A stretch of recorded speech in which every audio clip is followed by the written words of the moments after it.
Assalamualaikum warahmatullahi wabarakatuh. Alhamdulillah, alhamdulillahilladzi bini'matihi tatimmus salihat wa birahmatihi tanazzalul barakat wa bi'alaihi nanju minal baliyat. Wassalatu wassalamu ala ashrafil anbiya wal mursalin imami ghurril muhajjalin wa sadatis sufiyatil muhaqqiqin sayyidina wa habibina wa syafi'ina wa maulana Muhammadin wa ala alihi wa ashabihi wa man tabi'ahum bi ihsan ila yaumiddin, amma ba'du. Hadratal muhtaramin, para alim ulama, para asatidzah, para tokoh dan pemuka masyarakat, bil khusus sesepuh-sesepuh Masjid Al-Mubarakah Al-Mukarram Kiai Abdul Rahim, pengurus yang lain serta hadirin hadirat jamaah calon-calon ahli surganya Allah Subhanahu wa taala. Di pagi yang mubarak ini, alhamdulillah kita dapat berkumpul untuk melanjutkan ta'lim. Saudara-saudara, pagi hari ini saya ingin menyelesaikan apa yang sudah saya sampaikan setengah bulan lalu. Nampaknya tidak enak jika tidak menyelesaikannya, yakni menjelaskan hikmah dan pesan daripada peristiwa Nabi Musa dan Nabi Khidir. Seingat saya pada kajian lalu kita sampai pada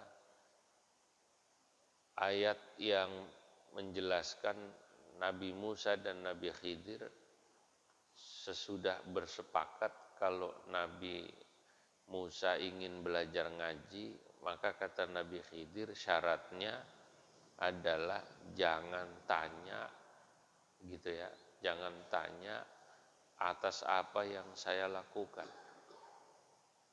ya. Dan itu kemarin ternyata Nabi Musa ya tidak sabar ya. Kemarin sudah dijelaskan, kata Nabi Khidir, wa kaifa tasbiru ala ma lam tuhid bihi khubra. Bagaimana kamu bisa sabar atas sesuatu yang kamu tidak memiliki ilmu akannya. Nah, di situ bisa kita garis bawahi bahwa orang itu biasanya sabar kalau dia tahu, kan gitu kan. Dan sebaliknya kurang sabar kalau dia nggak tahu. Suami sabar atas beberapa sifat istrinya karena dia tahu. Istri sabar atas beberapa sifat suaminya. Kenapa? Karena dia tahu. Dia udah hafal. Kalau begini laki saya, ntar begini. Dia sabar. Nah, berarti sabar itu sebab tahu.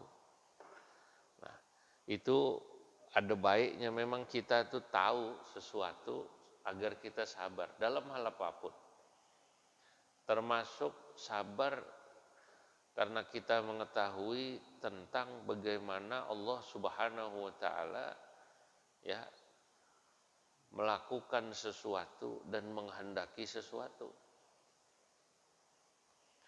Jadi ketika Allah menciptakan apapun itu pasti ada hikmahnya. Kalau kita tahu, kita sabar. Ma tara fi khalqir rahmani min tafawut farji'il basara hal tara min futur thumma rji'il basara karratain yanqalib ilaikal basar basaru khasi'aw wa huwa hasir. Tidakkah kau melihat? Ma tara fi khalqir rahmani min tafawut. Tidakkah kau lihat semua ciptaan Allah apa saja min tafawut, tidak ada yang cacat. Allah menciptakan apapun tidak ada yang cacat. Langit, bumi, hatta bahkan ketika Allah menciptakan katakanlah makhluk ya yang kata kita jelek, nyamuk, tikus, termasuk al-covid, makhluk namanya apa namanya? Covid. Kata kita jelek. Kata kita, karena banyak teman kita, saudara kita, keluarga kita, bahkan yang terdekat terkena ini. Jelek dia. Tapi karena itu ciptaan Allah, khalqir rahman, karena itu ciptaan Allah, pasti ada hikmahnya. Ma tara fi khalqir rahmani min tafawut. Nah itu, jadi tahu itu penting. Nah, makanya pada kesempatan ini, kemudian sesudah 3 kali Nabi Musa nanya mulu, dari mulai ngelihat perahu dibolongin. Lu kenapa dibolongin nih, kata gitu. Lu. Loh kan saya bilang kan jangan tanya, ente nanya, kata Nabi Khidir. Lupa katanya.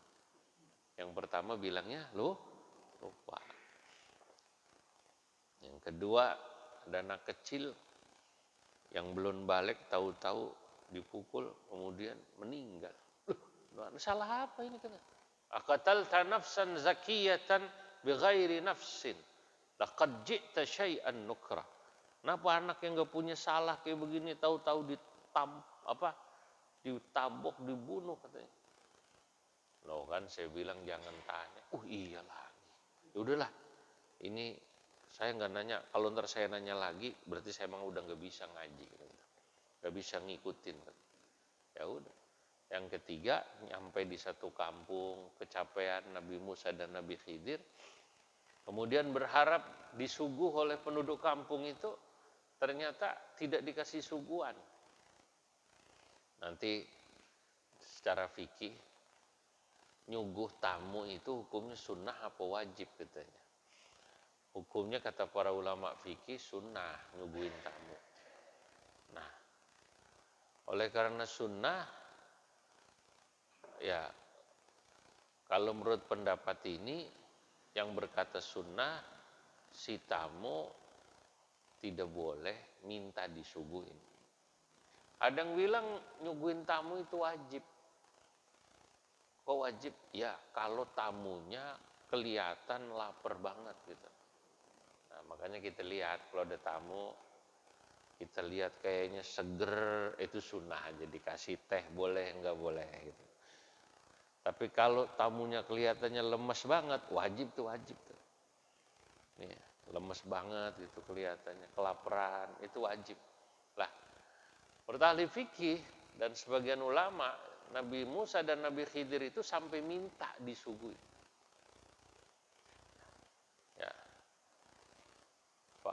Begitu minta nggak disuguhin. Nah, itu kata para ulama, itu kayaknya Nabi Musa dan Nabi Khidir fi ju'in syadid. Pada saat itu lapar sekali, nggak disuguhin gitu. Nah, udah nggak disuguhin, Nabi Musa dan Nabi Khidir bertemu atau melihat ada rumah yang sudah hampir doyong temboknya. Nggak ada yang nyuruh, udah mana lapar. Dibenerin tuh rumah, yuk benerin nih rumah, bantuin saya, kata Nabi Khidir. Bantuin Nabi Musa, tapi sambil bantuin nanya, ngomong. Ini ngapa sih, ini rumah siapa, tiba-tiba kita benerin lah, kan saya bilang jangan tanya. Nah, kemudian sampailah ucapan ya Nabi Khidir, qala hadza firaqu baini wa baini. Sa'unabbi'uka bita'wili ma lam tastati' alaihi sabra. Hai Nabi Musa, hadza firaqu baini wa baini. Sampai di sinilah saat perpisahan kita berdua. Bahasa gampangnya, Anda tidak sabar ngikutin saya. Anda tidak sabar ngikutin saya. Saunabbi'uka bita'wili ma lam tastati' alaihi sabra. Aku akan jelaskan, kata Nabi Khidir, apa sesuatu yang dirimu tak sanggup tahan atasnya. Nah, barulah kita baca sekarang. Amma as-safinatu fakanat limasakin ya'maluna fil bahri fa'aradtu an a'ibaha wa kana wara'ahum malikun ya'khudhu kulla safinatin ghasba wa ammal ghulamu fakana abawahu mu'minaini fakhashina an yurhiqahuma tughyanan wa kufra فأردنا أن يبدلهما ربهما خيرا منه زكاة وأقرب رحما وأما الجدار فكان لغلامين يتيمين في المدينة وكان تحته كنز لهما وكان أبوهما صالحا فأراد ربك أن يبلغا أشدهما ويستخرجا كنزهما رحمة من ربك وما فعلته عن أمري ذلك تأويل ما لم تسطع عليه صبرا. Amma safinah, kata Nabi Khidir, hai Nabi Musa, ketahuilah. Amma safinah, adapun perahu itu, yang pertama kau bareng denganku, fakanat limasakina, itu yang punya orang susah. Ya'maluna fil bahri, dia kerja di laut. Fa'aradtu an a'ibaha, maka saya menghendaki. Ini menarik. Ini kata-kata aradtu, saya menghendaki. Ini bagi orang yang ngaji tauhid dalam banget. Nabi Khidir ketika merusak perahu dibilang saya menghendaki. Nabi Khidir nanti pada saat membunuh anak kecil dia katakan saya menghendaki. Tapi begitu Nabi Khidir membangun rumah yang mau rubuh, nanti Nabi Khidir berkata fa'arada rabbuka ayyablugha ashuddahuma wa yastakhrija kanzahuma. Allah menghendaki dengan rumah itu dibangun, itu ada harta karun, nanti hartanya bakal buat dua yatim itu. Perbuatan jelek dinisbatkan Nabi Khidir pada dirinya. Ngebolongin perahu jelek nggak kira-kira? Jelek ya. Ngebunuh anak kecil jelek nggak kira-kira? Jelek. Nabi Khidir berkata, saya menghendaki.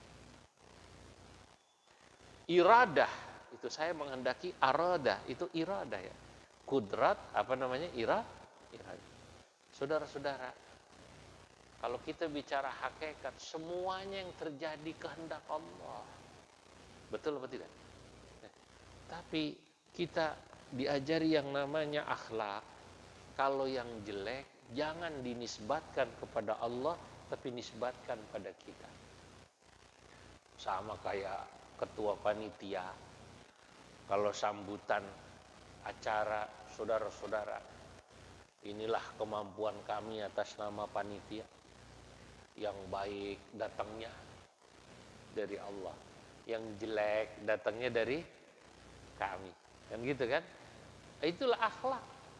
Kita diajari akhlak. Kalau kita bicara tauhid, kita tahu apa yang terjadi semuanya yang tadi dibaca oleh Ustadz Nalim ini. Wabil qadari khairihi wa syarrihi minallahi ta'ala. Segala sesuatu itu hakikatnya dari Allah, baik buruknya. Kita percaya takdir itu dari mana? Allah. Ya kalau orang meninggal Pak, kita harus percaya takdir itu semuanya baik buruk datangnya dari siapa? Allah. Tapi kalau itu ada yang jelek, kita harus nisbatkan pada kita.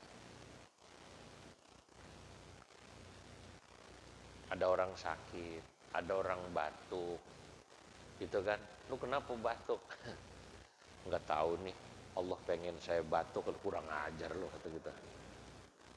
Lu mestinya ngomong jangan-jangan lu kemarin ngerokok nggak berhenti-berhenti. Paham nggak kira-kira? Ya, yang bagus dia bilang, ya emang saya ini doyan ngerokok ya jadinya begini. Nah gitu. Kenapa lu katanya? Kolesterol naik. Kenapa begitu? Jangan bilang, nggak tahu Allah menghendaki saya kena kolesterol. Kurang ajar lu. Mestinya mungkin kemarin-kemarin saya makannya jelek. Sama gorengan doyan. Ya, gorengan. Ya emang gurih, tapi kolesterol. Sama seafood apa namanya? Doyan. Sama jeroan doyan. Nah gitu. Nah ini menarik. Nabi Khidir ketika menjelaskan, beliau membolongi kapal, dikatakan fa'aradtu an a'ibaha. Saya menghendaki menjelekkan, merusak, ya menjelekkan kapal itu. Kenapa kok saya bolongin? Papannya saya lepas satu. Kenapa? Wa kana wara'ahum malikun. Sebab di depan kapal itu, wara tapi maknahu ay amamahum, karena di depan kapal itu malikun, ada penguasa ya khudhu kulla safinatin ghasbah, yang merampas setiap perahu akan hasilnya, termasuk kadang perahunya. Kalau bahasa kita bajak laut. Nah, karena di sana ada bajak laut, saya lepas biar kelihatan kayak mau tenggelam. Begitu kelihatan mau tenggelam, bajak laut nggak jadi, cuma kapalnya orang susah udah mau tenggelam malah nyusahin, tinggal pergi. Begitu dia tinggal pergi, saya pasang lagi kata gitu. Jadi bersiasat itu boleh kalau ketemu orang yang zalim. Kalau ketemu orang yang zalim, sama orang zalim boleh kita bersiasat. Ya sama kayak Nabi Ibrahim alaihissalam itu bersiasat. Ya. Ketika habis ngancurin semua berhala, kemudian kapak yang gede dikalungin di berhala yang paling gede. Saya ditanya, ini siapa yang ngerusak? Hai Ibrahim. Lalu tanya aja nomor yang paling gede kapaknya di sono kan gitu.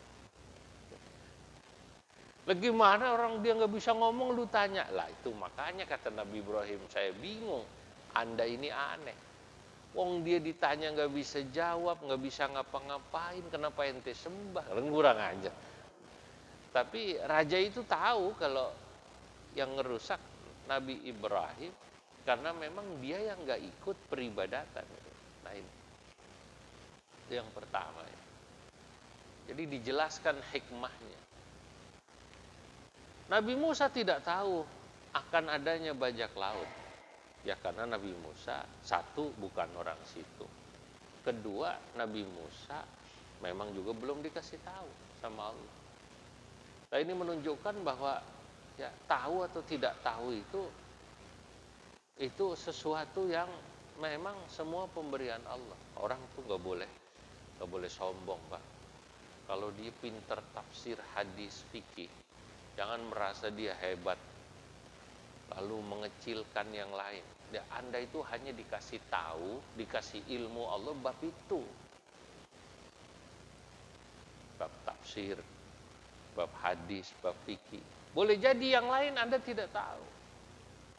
Dia nggak boleh bab misalnya motor, mesin, busi, dia nggak tahu. Dia nggak tahu. Ya, saudara, nggak boleh dia sombong itu, dia merasa kayak hebat itu. Nah, dulu ada ustadz, ini cerita, motornya mogok, ketemu muridnya di pinggir jalan. Kenapa Pak Ustadz? Ah, biasa ini. Muridnya tamatan STM otomotif. Saya bantu Pak Ustadz. Nggak usah. Gue bacain Fatihah juga 7 kali jalan ini motor. Ila hadratin al-Fatihah, ila hadratin al-Fatihah, ila hadratin al-Fatihah. Starter nggak hidup. Di apa tuh namanya? Diinjak tuh, apa namanya? Di Selasa nggak hidup. Muridnya yang tamatan STM apa namanya otomotif ngeliatin masih belum bisa Pak Ustadz. Ya, gue juga bingung nih, udah 7 kali padahal gue fatihain, termasuk wali-wali orang sini semua, rijalal ghaib saya fatihain semua nih, katanya gitu. Udah pakai tawasul ngejalan-jalan. Dia pikir dia bisa. Orang nggak boleh sombong Pak. Ya, ulama nggak bisa kemudian dia cuma pakai sudut pandang ilmunya doang. Lu nggak usah takut sama corona, takut aja sama Allah. Dia pakai satu sudut pandang, dia nggak tahu bahwa itu nyata, kan gitu kan? Nggak usah pakai maskeran, nggak usah pakai prokesan. Dia pakai satu sudut pandang, nggak boleh. Orang ini semua nyata, semua kena di mana-mana, kan gitu kan? Dia harus pakai prokes. Bahwa kemudian dia sudah pakai prokes kena, dia percaya itu sudah takdir. Ada orang nggak kemana-mana, nggak pernah keluar, kena juga. Padahal dia prokesnya ketat Pak. Iya, karena yang namanya itu boleh jadi kena dari anaknya, gitu kan? Dari siapa? Cucunya siapa yang tahu anaknya main di luar, cucunya main di luar. Nah, saudara-saudara, itu yang harus kita ketahui. Nah, Ustadz tadi, dia nggak tahu ilmu tentang busi. Difatihain 7 kali tuh motor, nggak hidup-hidup. Begitu muridnya yang STM apa tadi? Otomotif. Oh ini busi Pak Ustadz, saya beli ini yang baru kan. Coba Pak Ustadz, lo bener lo. Lah itu ilmu namanya. Masya Allah, itu ilmu. Gak boleh ada orang merasa hebat tentang satu ilmu. Kadang-kadang gitu hidup.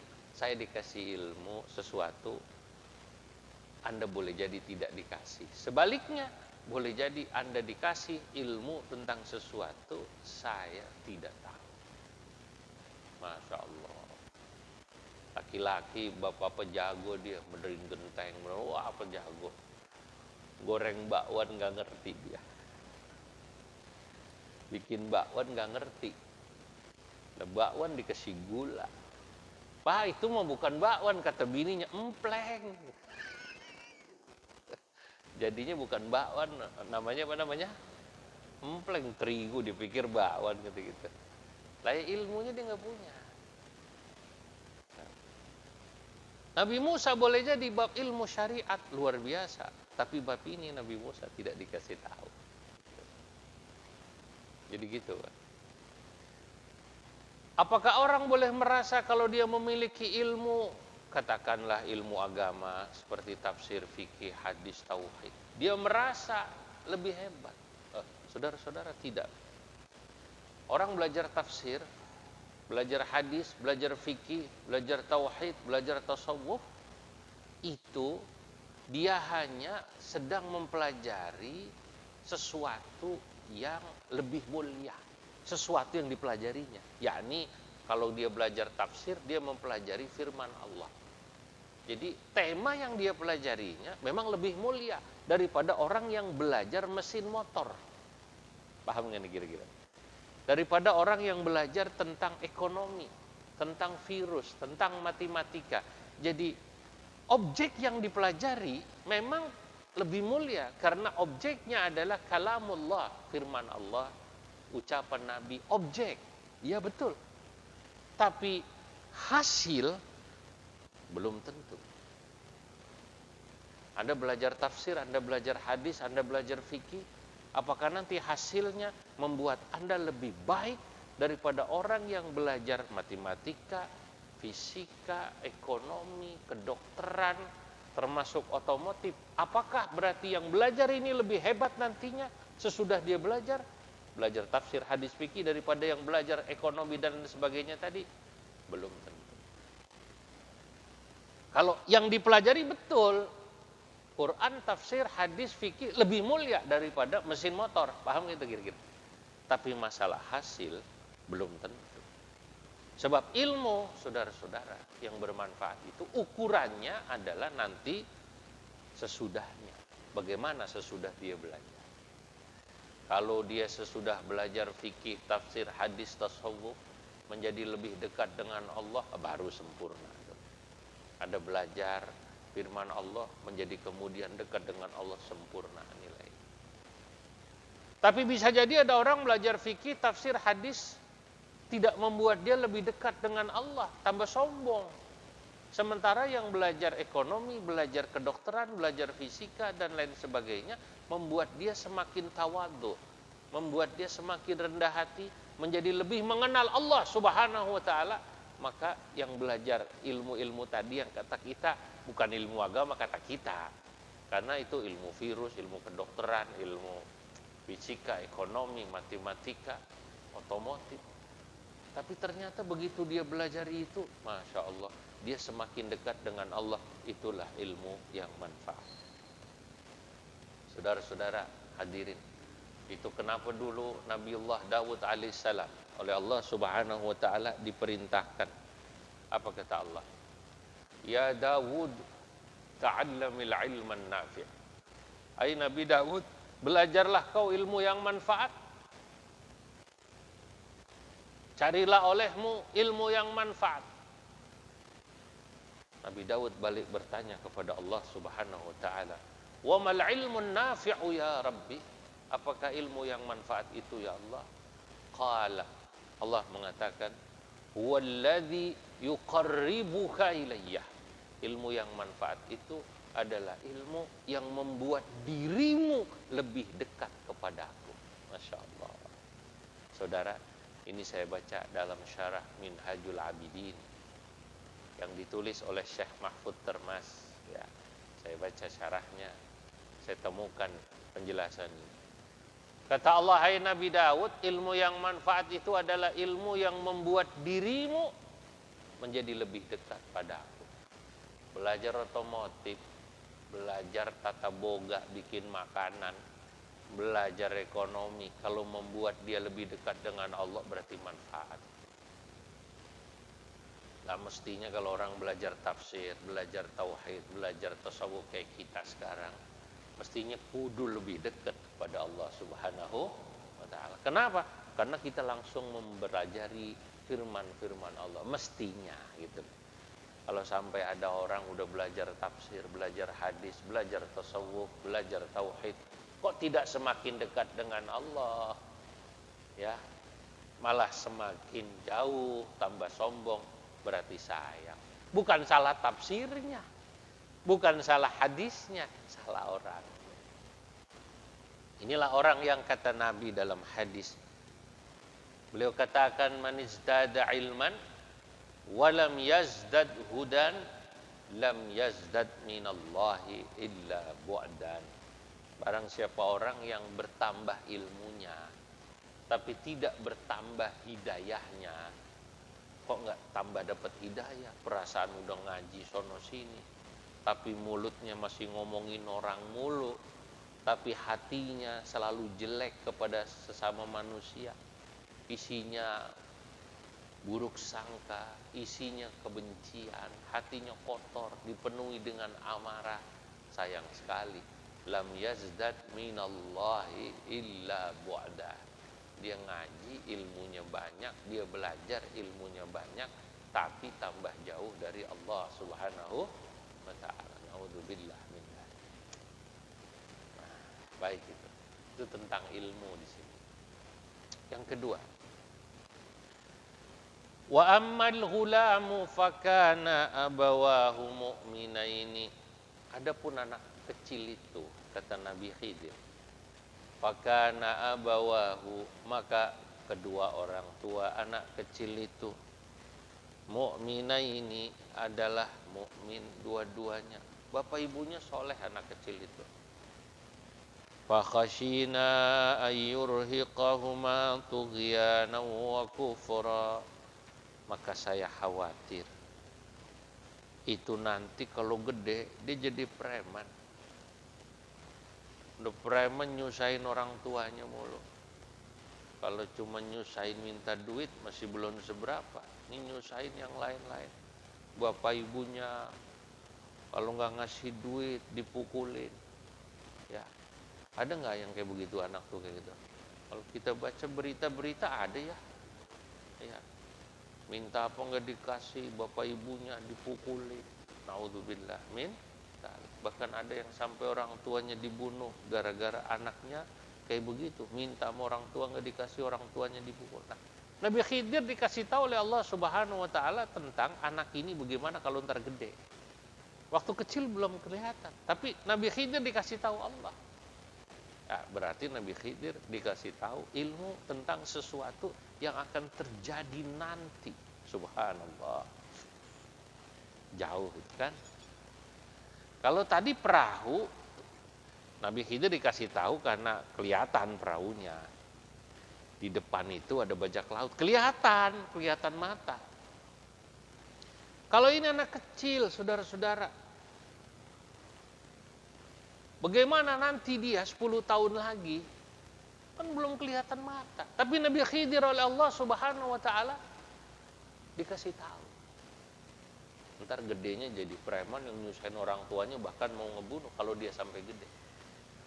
Saudara-saudara, ini kata para ulama, bab yang ini menunjukkan bahwa anna karamatil auliya'i tsabitah, bahwa yang namanya keramat pada kekasih Allah itu ada. Ada wali-wali Allah yang oleh Allah Subhanahu wa taala dikasih karamah, kelebihan, salah satunya dikasih lihat sesuatu yang akan terjadi 10, 20, 30 tahun yang akan datang. Masya Allah. Dan itu ada gitu. Nih. Nah, yang contoh kayak begini banyak. Ada para ulama, orang soleh yang oleh Allah dikasih karamat yang disebut wali tadi. Anda bocah masih kecil, kelihatannya masih kecil, isinya main mulu. Wah, nakal banget. Dia bilang, tuh nanti jadi ulama besar. Nah, kecilnya orang gak nyangka Pak, main mulu. Oh, bener, jadi ulama besar. Ya. Atau sebaliknya, seperti Nabi Khidir, anak masih kecil udah dikasih tahu ini bakalan jadi preman yang udah bahaya. Makanya belum apa-apa tadi disuruh oleh Allah membunuh. Ya, nanti dijelaskan, saya bunuh itu bukan kemauan saya. Fa'aradna ayyubdilahuma rabbuhuma khairam minhu zakatan wa aqraba ruhma. Saya bunuh anak ini satu, semoga Allah Subhanahu wa taala nanti menggantinya dengan anak yang lebih soleh. Bener, anak itu dibunuh, ntar bapak ibunya punya anak lagi, gitu loh Pak. Ya, di samping pahala. Saudara-saudara, orang tua itu kalau dikasih anak senang, begitu lahir, Masya Allah. Anak meninggal sedih. Padahal boleh jadi pada meninggalnya seseorang, anak maupun siapapun, di situ ada kebaikan. Gitu. Di sini kita tidak boleh protes ya terhadap sesuatu yang Allah berikan pada kita, walaupun itu menyakitkan kita. Siapa sih yang gak sedih, saudara, punya anak masih lucu-lucunya meninggal? Siapa sih yang gak sedih punya suami masih muda, kelihatannya sehat, tahu-tahu meninggal? Sedih umumnya Pak, istri itu. Saya nggak tahu kalau suami, kalau istrinya meninggal apakah sedih juga, wallah. Umumnya sih ya sedih, umumnya. Tapi ada juga yang istri meninggal gitu, air mata nangis, begitu masuk kamar mandi senyum, dia bilang. Ini Semua sedih, ditinggal istri, ditinggal suami, ditinggal anak, ditinggal orang tua. Tapi boleh jadi dari wafatnya itu ada kebaikan buatnya. Dulu almarhum ya Kiai Bishri Mustafa wafat. Ayahnya Gusmus. Ayahnya Gusmus meninggal. Gusmus ya masih relatif muda. Waktu ayahnya meninggal, terus dia ditanya, Gusmus sekarang Kiai Mustafa Bishri udah tua sekarang. Ditanya, ini kejadian mungkin 45 tahun yang lalu, udah lama sekali. Gus, bagaimana orang tuanya meninggal, Gus? Abah, saya itu kata Gusmus, ayah saya meninggal. Satu sisi saya inna lillahi wa inna ilaihi raji'un. Terus sisi lainnya saya alhamdulillah rabbil alamin. Loh, kok gitu? Satu sisi inna lillah, satu sisi alhamdulillah. Kenapa? Inna lillah, siapa anak yang tidak sedih ditinggal orang tua. Tapi pada sisi lain alhamdulillah. Kenapa? Karena walaupun saya masih muda, ini kalau bapak saya masih ada, saya susah tampil di masyarakat. Lo tahlilan pasti diundang bapak saya, katanya itu. Bapak saya masih ada. Ceramah pasti yang dipanggil siapa? Bapak saya.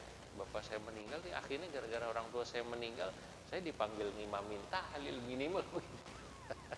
Itu artinya memang Allah Subhanahu wa taala punya hikmah di situ mendewasakan anak-anaknya. Jadi ketika ada orang tua yang dibuat meninggal, maka kadang-kadang kita lihat ada anak yatim, itu pikirannya lebih dewasa, lebih cepat mandiri daripada anak-anak yang bapak ibunya masih hidup. Betul nggak? Anak kalau bapak ibunya masih hidup, dikit-dikit minta duit, dikit-dikit sama orang tua kalau kehabisan modal minta apa namanya? Modal. Beh, mau buka warung beh, terus Pak mau bikin usaha Pak, terus ya minta modal. Ya kalau bisa tuh kontrakan jual dulu. Lu kurang ajar amat tuh katanya, itu pensiunan gua katanya lu. Nah itu anak kalau orang tua masih hidup kadang-kadang begitu, dikit-dikit apa namanya minta modal. Orang tua kalau nggak minta bilang minjem, padahal minjem sama minta pada baik. sama aja. Coba anak yatim, orang tuanya meninggal, nggak ada dicerita minta sama orang tuanya udah nggak ada. Mandiri dia. Bagaimana saya punya uang, saya bekerja buat modal. Nggak ada cerita minjem minta. Buat dia minta sama siapa? Minjem malu, dia kerja, dia berkeringat. Begitu udah berkeringat, dia punya modal, itulah modal. Jadi kadang-kadang saudara-saudara, dari sini kita bisa tahu, subhanallah, Allah Subhanahu wa taala menghendaki kebaikan pada kematian seseorang. Itu mati. Sakit sama. Orang dikasih miskin sama. Jangan-jangan ketika kita dikasih miskin, dikasih bangkrut usaha, di situ ada kebaikan yang Allah kehendaki pada diri kita. Maka orang itulah diajari katanya, kata para ulama tauhid, kata para ulama tasawuf, di mana puncak ridha itu. Katanya kita kan minta supaya dikasih sifat syukur, sifat sabar. Di atas syukur itu katanya ada yang namanya ridha. Saudara, kalau sabar itu kan biasanya ungkapan di mana ketika kita dapat ujian tidak ngeluh, itu sabar. As-sabru huwa tarkul jaza. Sabar itu tidak ngeluh, gitu. Paham nggak? Sabar. Bagus. Ya tapi baru tingkatan segitu. Itu juga udah bagus, nggak ngeluh. Dikasih ujian nggak ngeluh, dikasih miskin nggak ngeluh, dikasih anaknya bagaimana nggak ngeluh. Allah sudah memuji orang yang punya sifat sabar. Kata Allah, wabashiris sabirin. Beruntunglah orang yang sabar. Kalau syukur, saudara-saudara, Bapak Ibu, itu adalah kita memperlihatkan nikmat yang Allah berikan. Dikasih anak sehat, dikasih anak cerdas, dikasih anak akhlaknya bagus, dikasih rizki, dikasih sehat, kita perlihatkan itu. Oke, kita perlihatkan itu. Syukur bagus. Allah puji orang yang syukur. Wa sanajzillahu syakirin, kata Allah. Kami akan membalas orang yang syukur. Lah, ada satu lagi yang namanya ridha. Ridha itu apa? Ridha ini levelnya senang pada segala apa saja yang Allah berikan padanya. Itu senang. Mau dikasih musibah senang, dikasih nikmat apalagi. Dikasih musibah senang.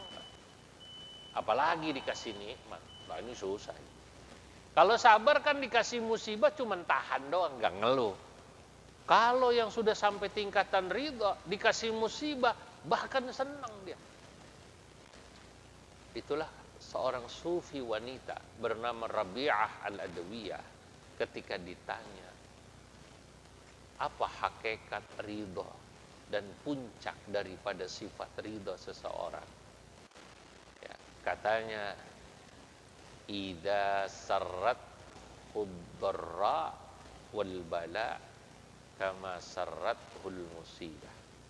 Kalau orang gembira ketika dia dikasih musibah dan bala, dia gembira sama seperti dia ya mendapatkan nikmat. Itulah puncak ridha. Ya, udah paling tinggi itu. Ridho yang paling puncak yaitu tadi, dikasih musibah, dikasih bala, gembira. Gembira nih pasti ada hikmah.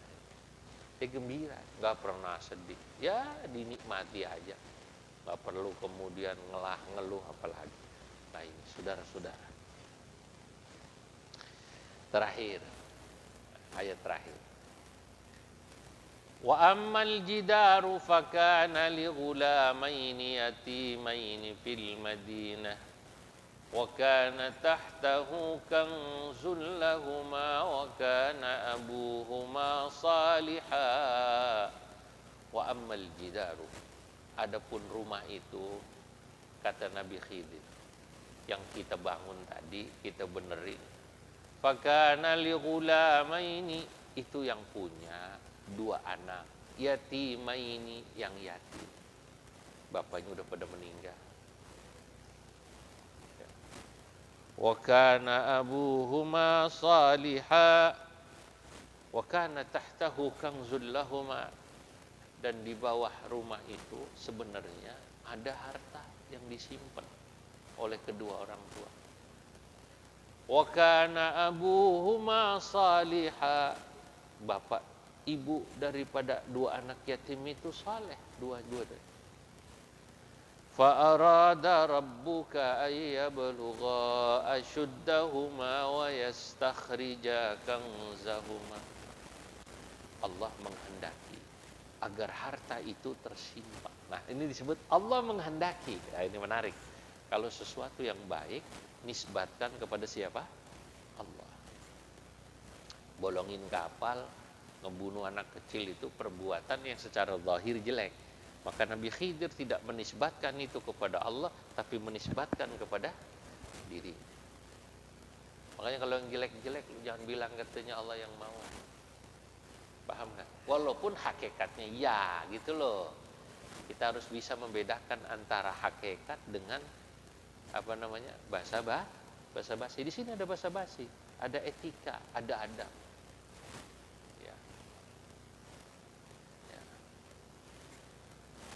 Anak kita misalnya kurang begitu bagus apanya, nasibnya gitu ya, sekolah.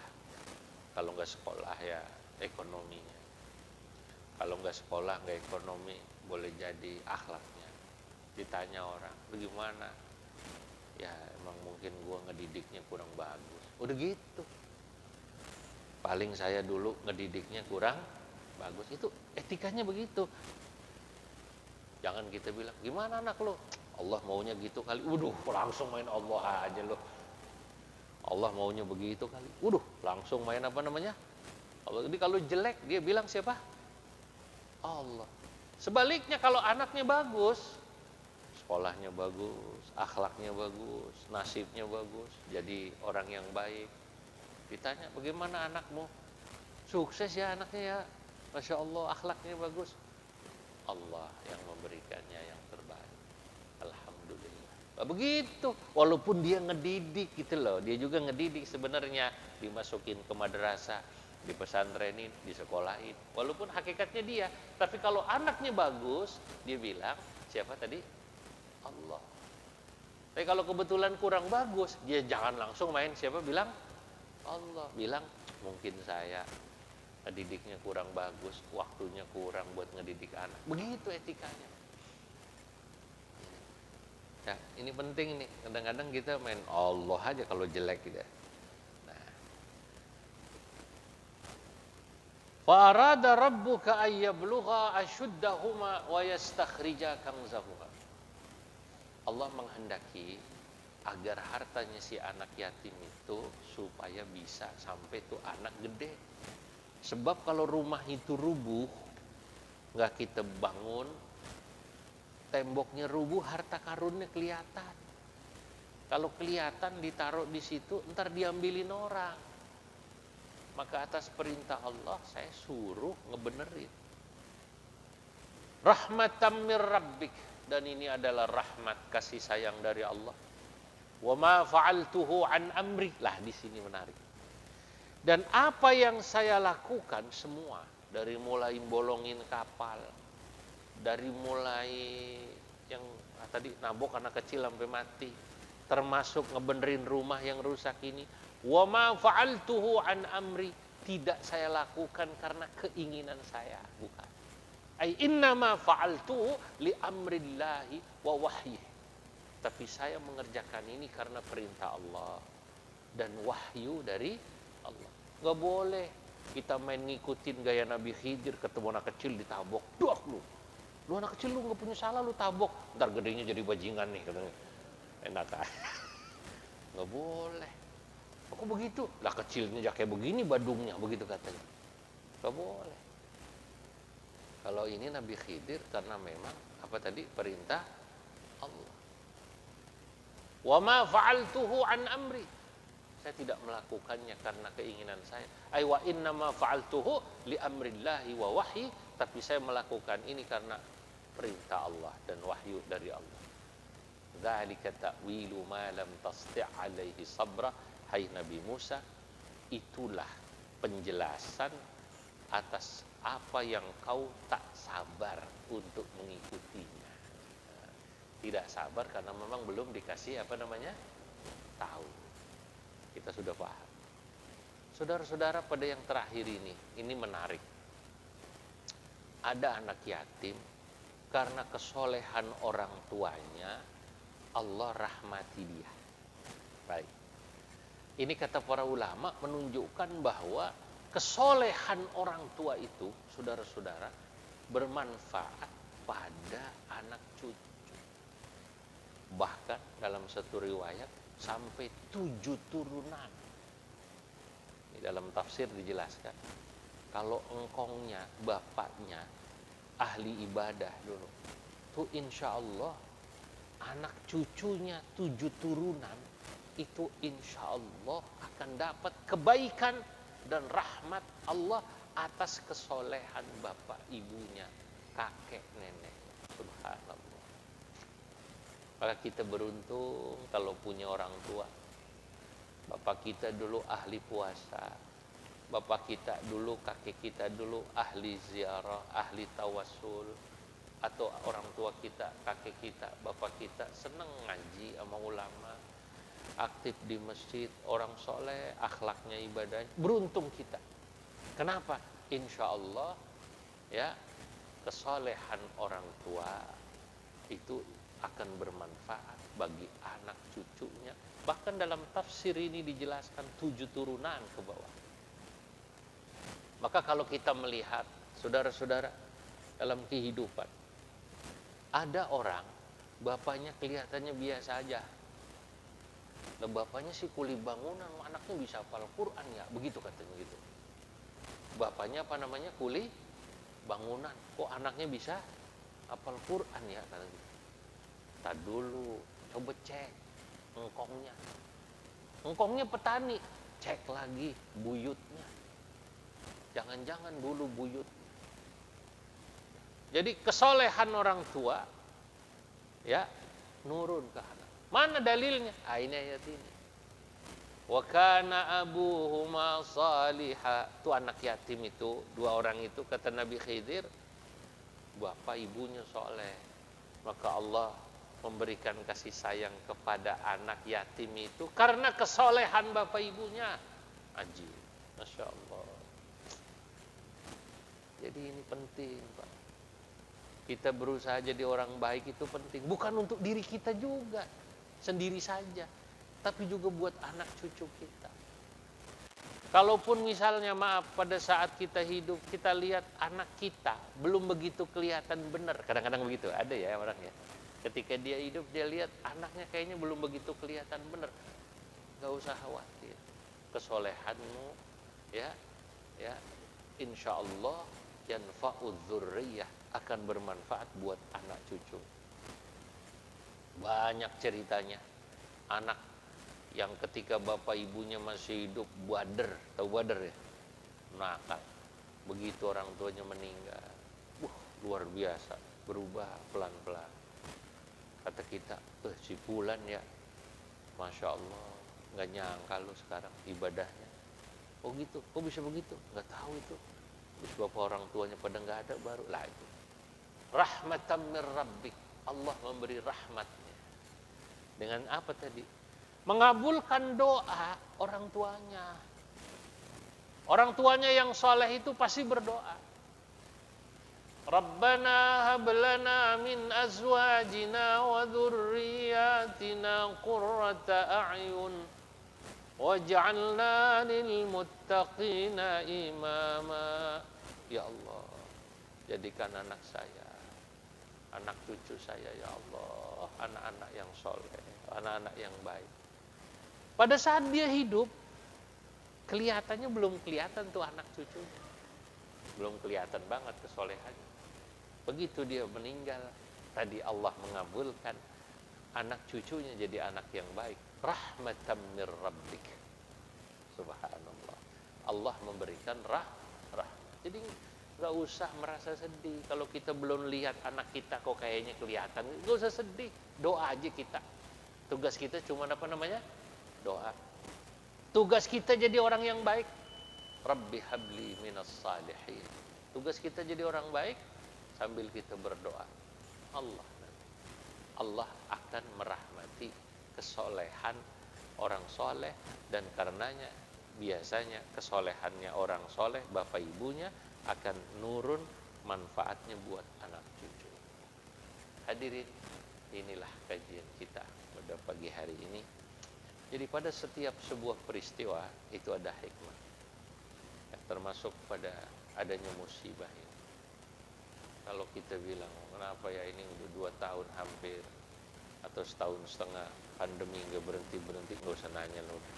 Kalau wayahnya berhenti-berhenti, ya coronanya belum capek dia. Kalau udah capek, nggak usah nyalain sono sini. Kadang-kadang kita nyalain sono sini, ya kita bisa mengikuti dengan baik, ya udah prokes. Kalau wayahnya berhenti. Karena Allah Subhanahu wa taala mau mencabut nyawa orang. Di Indonesia ini sekarang sudah 90.000 yang wafat 1,5 tahun lebih. Itu cara Allah saja. Kalau Allah mau mencabut nyawa orang 200.000 dalam sehari bisa. Tsunami dulu. Tsunami nggak pakai 1,5 tahun ya? Berapa tuh yang meninggal? 200.000 sehari. Kenapa kita tidak lupa? Inna hadhil ahdath ats-tsalatsa.